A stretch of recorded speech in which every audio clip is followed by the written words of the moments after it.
which brings me to my next point, is that you can't 1v1 the 6-inch device, right? We can make jokes about it. You're losing. I remember seeing this, it was an Instagram reel, and it was like the man that could be building an empire is losing to a 6-inch screen, and that's very interesting. Like I also took motivation from that, and it's an interesting thing to think about. It really is. Like, man, look at all the people in history you look at, and you're like, man, these people achieved wonderful things. I'm thinking of like Alexander the Great. Now, obviously, none of us are gonna freaking conquer. I don't know how much land he conquered at 20. However, it is a different ball game now. Like, no one's going out and like taking land. Um, we're not training to be warriors, right? But nonetheless, the principle is the same, right? You could be building something incredible. You've got, again, this 6-inch device as well. It's the most powerful tool we've had in humanity's history. You could be using it for something great. You could be doing incredible things. That vision of yourself that you have could be a reality, but you're losing the 6-inch device. But I want to bring this to a point of like, you can't 1v1 your phone. Like, this 6-inch device, I'm actually recording on it. This 6-inch device is not just, a 6-inch device kind of thing, right? It represents so much more.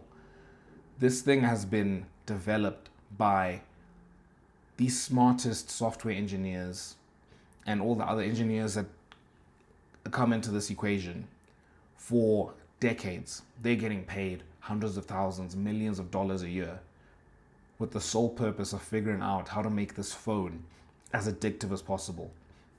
Same thing for the apps. So now you've got a phone that is perfectly designed to be as addictive and convenient as possible. Then you've got, Mark Zuckerberg and the guys at like Meta with a whole team trying to figure out how to make WhatsApp, Instagram, Facebook, all these things as addictive as possible. You got Elon Musk and his team at freaking X and all that trying to figure out how to make Twitter more addictive. Then you've got the people at Google trying to figure out how to make YouTube more addictive. And then you've got the people at TikTok. You're fighting a freaking conglomerate. I know that's not the right context of what I'm trying to say, but you are fighting a massive army, right? And it's just you. It's just you. You can't fight them when they're sole like dedication. Think about this, right? It's like the most equipped engineers in the world are being paid, and it's a whole team. And then there's another team, and then there's another team, and that's just one company, and then there's many different companies, and it's all packaged into this 6-inch thing. Their sole purpose, you're looking at freaking hundreds of thousands of hours of the top engineers going into this thing to figure out how to make this thing more addictive and to keep you on it. You're never going to win if you 1v1 it. Now, I want to caveat that with my next point by saying it actually isn't as difficult to beat it as we think it is. It's just important for us to recognize and treat it as the threat that it is. I think that's another thing, right? So just kind of condensing the 3 points I have on this is, one, you don't actually enjoy spending time on it. You don't enjoy wasting freaking 8 hours on a Saturday scrolling on TikTok and YouTube, right? The second part is you're not going to beat it by like 1v1ing it, right? Like white knuckle discipline, 1v1 your phone, right? But then the third part is it's still not that difficult to beat it. It's just important for you to recognize the level of threat it is, right? And this brings me to my next point, right, which is I want you to name the last 3 videos you watched.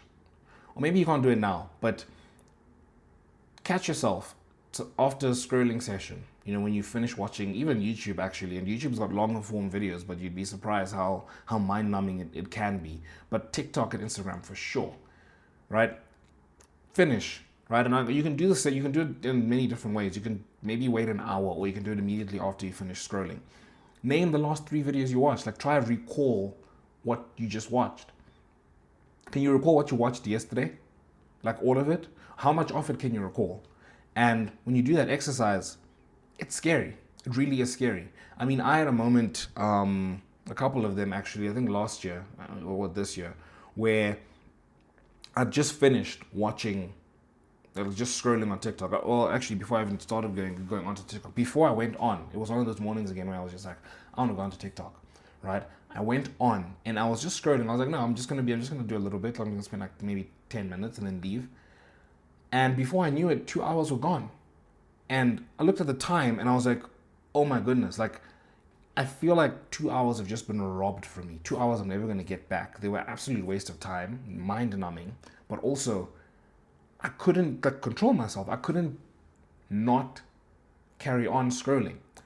But also those 2 hours felt like freaking 10 minutes. Now imagine what that's doing to you if you spend your whole life doing that. Look at your screen time. We're spending that amount of time. I mean, I don't know on your average screen time, but our average screen time as a generation is horrendous. It's like 6, 7, 8 hours. Obviously, depending on where you're at. In some places, it's a lot higher. In some places, it's a bit lower. But 6, 7, 8 hours. That's a whole work day you're spending on your phone. And one, most of it isn't providing any value to you. It's making you more depressed. It's making you more anxious. You're wasting time you could be using to do other things. You don't actually enjoy doing it.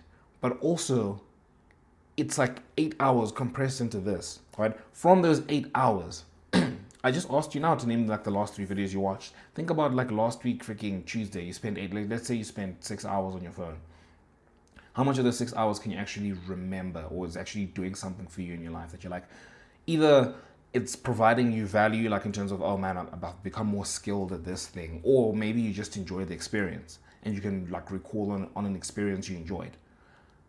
How much of those 6 hours can you can't even remember. I don't know about you, I can't remember jack from there. So those 6 hours are a write-off, or at the very least, at the very most, they're like compressed into like 10 minutes of what I can remember.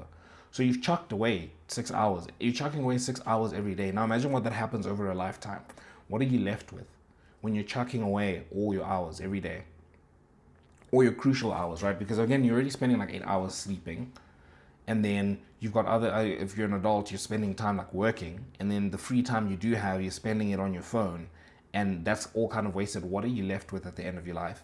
And I think that's an important thing to just like kind of meditate on.